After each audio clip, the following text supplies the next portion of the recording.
Hi, Lance Miller here with Corvettes at Carlisle. I'm here with Todd Crutcher, and we want to tell you about Lance's Corner this week. An absolute amazing vehicle behind us. Tell us a little bit about the C7R, Todd. You know what, the C7R is a phenomenal vehicle. It is the premier race vehicle right now. I don't know, the last time I checked, it was actually winning the total for manufacturer points, and I believe Antonio Garcia is #1 for driver points. Without a doubt. I mean, the drivers are phenomenal. Obviously, the car's right up there. And where's it stem from?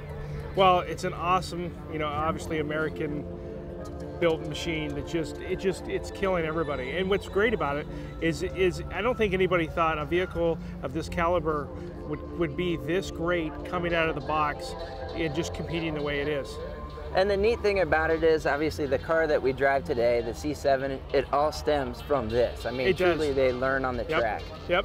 I mean, everything about this car and the way it handles, it's all about the, starting with the chassis and what they did now with the Corvette Stingray, and now obviously the 215 Z06, and that's what this platform is built on. The C7R is cool, but obviously the C7 itself is an amazing vehicle, but truly a lot of people don't really know how to drive the car to the way it should be driven, should we say. No, you're absolutely right, Lance. And you know what it is we hear it time and time again, people that want to road race, so they're trying to compete with their cars. They talk about all the upgrades they're going to put into their car. At the end of the day, they don't realize the best improvement they can make is invest in yourself. And so what we do here at the Ron Fellows Performance Driving School is we teach people how to become better and safe drivers. We're going to teach them, how to elevate their vision, how to hit the apex, and really how to exit, accident avoidance simulators. What's the car going to do? Lance, how does somebody hit a tree in the middle of nowhere? Yeah, well, they're staring at it. They're looking at it. That's how it happens. People look at what their eyes will take them where they're going to go. And so if you don't want to hit it, don't look at it. So that's what we teach you. We're going to teach you techniques like that and look at where you want to go. And those are skills for life that are going to just make you a better and safer driver. When we first started the program, the Dodge Vipers actually were the world champions and had been world champions for quite a while. So we had a mountain to climb to get up to the level of the Dodge Vipers. But in 2000, 99 was a learning year. I think Chris Neifel and Ron Fellows did most of the driving.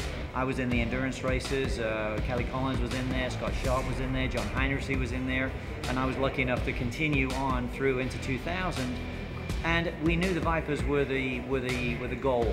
The shorter races, we won our first one. Ron and I won the first one in Texas in 2000. But the first endurance win was luckily in the 4-car Petit Le Mans, also in 2000, in October 2000. And I think that first endurance win, winning one of the majors, got Corvette on the map.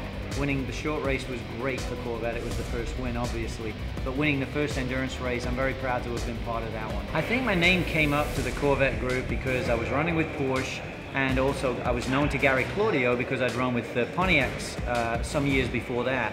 So my name was known, and then Doug Feehan and Gary Claudio spoke to me, and I was part of that very original, at the very beginning in 1998, getting started in 1999. So I first drove the car, I think it was November 1998. There was a test at Road Atlanta, and I was lucky enough to be part of that. So that's really where it started, and then, here we are. I think growing up in England and becoming a U.S. citizen in 1998, coming here and establishing my careers here, I think I have a different perspective, because when I was a kid growing up, I had a Cadillac model car and I had a Corvette model car. And I had a friend of mine in England, or a friend of the family, I should say, not friend of mine. He had an old Cadillac, and another friend was actually trying to race an old Corvette. So I didn't have much contact, but those cars were so different to the English cars, these little boxes that we ran around in. Then there was a Corvette. So and I'm like 8, 7 years old and just lusting after these cars, thinking, wow, they're so awesome, so big, so powerful. So then coming over here, I already had this idea that Corvette was so huge and big, and it was a big deal.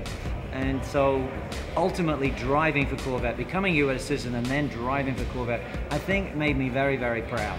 I was very proud to be part of it, very proud to be part of that beginning, re-establishing Corvette at the top of racing, where it was obviously in GT racing in the 60s, getting it back involved. So I'm very proud that I was part of that beginning, and obviously my history here. I'm happy to give back to the museum, happy to come, that they invite me, got inducted into the Hall of Fame in 2012.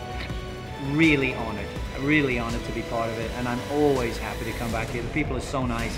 The Corvette owners are a special people. I'm Adam Boca with the National Corvette Museum Insurance Agency. Did you know June 2nd, 1992 marked the date that this Corvette rolled off the assembly line? It is the 1 millionth Corvette produced. It's white with red interior and it has a black top, reminiscent of the 1953 Corvette. Unfortunately, this car is known as one of the Great Eight, as it fell into the sinkhole February 12, 2014. This car will be restored, and you can see it at the National Corvette Museum.